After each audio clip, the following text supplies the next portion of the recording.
ರಾಮ ಮಂದಿರದಲ್ಲಿ ಇಂದು ಬಾಲರಾಮನ ಪ್ರಾಣ ಪ್ರತಿಷ್ಠಾಪನೆ 84 ಸೆಕೆಂಡ್ಗಳ ಧಾರ್ಮಿಕ ವಿಧಿವಿಧಾನಕ್ಕೆ ಕ್ಷಣಗಣನೆ ಪ್ರಧಾನಿ ಮೋದಿಯಿಂದ ಚಾಲನೆ. ಅಯೋಧ್ಯೆಯಲ್ಲಿ ಧರೆಗಿಳಿದ ದೈವಲೋಕ ದೀಪಾಲಂಕಾರದಿಂದ ಕಂಗೊಳಿಸುತ್ತಿದೆ ಮಂದಿರ. ರಾಮನೂರಿನಲ್ಲಿ ಮರುಕಳಿಸಿದ ಗತವೈಭವ. ಕೆಲ ಹೊತ್ತಿನಲ್ಲೇ ಅಯೋಧ್ಯೆಗೆ ಮೋದಿ ಆಗಮನ. ಯಜಮಾನನಾಗಿ ಪ್ರಾಣ ಪ್ರತಿಷ್ಠಾಪನೆಯಲ್ಲಿ ಭಾಗಿ. ಶುಭ ಮುಹೂರ್ತದಲ್ಲಿ ಪೂಜೆ ಸಲ್ಲಿಕೆ. ರಾಮೋತ್ಸವಕ್ಕೆ ಗಣ್ಯಾತಿ ಗಣ್ಯರ ಮಹಾಪೂರ. ರಾಮನೂರಿಗೆ ಸೆಲೆಬ್ರಿಟಿಗಳ ಆಗಮನ. 7,000ಕ್ಕೂ ಹೆಚ್ಚು ಗಣ್ಯರು ಕಾರ್ಯಕ್ರಮಕ್ಕೆ ಹಾಜರು.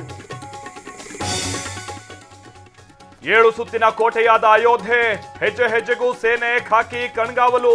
35,000 ಭದ್ರತಾ ಸಿಬ್ಬಂದಿಯಿಂದ ಟೈಟ್ ಸೆಕ್ಯೂರಿಟಿ. ದೇಶದೆಲ್ಲೆಡೆ ರಾಮೋತ್ಸವ ಸಂಭ್ರಮ. ಕಾಶ್ಮೀರದಿಂದ ಕನ್ಯಾಕುಮಾರಿವರೆಗೂ ರಾಮನಾಮ ಜಪ. ಮನೆ ಮನೆಗಳಲ್ಲೂ ರಾಮ ಧ್ಯಾನ. ಬೆಂಗಳೂರಿನಲ್ಲೂ ಶ್ರೀರಾಮಚಂದ್ರನ ಸ್ಮರಣೆ. ದೇವಾಲಯಗಳಲ್ಲಿ ವಿಶೇಷ ಪೂಜೆ. 300 ಪುರೋಹಿತರಿಂದ ಮಹಾಯಾಗ. ನಾಡಿನೆಲ್ಲೆಡೆ ಮೇಳೈಸಿದ ಸಂಭ್ರಮ ಸಡಗರ. ಮೈಸೂರಲ್ಲಿ ಅಯೋಧ್ಯೆ ಮಾದರಿ ರಾಮ ಮಂದಿರ ಮೆರವಣಿಗೆ. ಗಮನ ಸೆಳೆದ ಕೋಟಿ ಬತ್ತಿ ದೀಪ. ರಾಮಬಂಟ ಹನುಮನ ಜನ್ಮಸ್ಥಳದಲ್ಲೂ ಸಂಭ್ರಮ. ಬೆಳಗಾವಿಯ ಕಪಿಲೇಶ್ವರದಲ್ಲಿ ವಿಶೇಷ ಪೂಜೆ. ಕೋದಂಡರಾಮನಿಗೂ ವಿಶೇಷ ಅಲಂಕಾರ.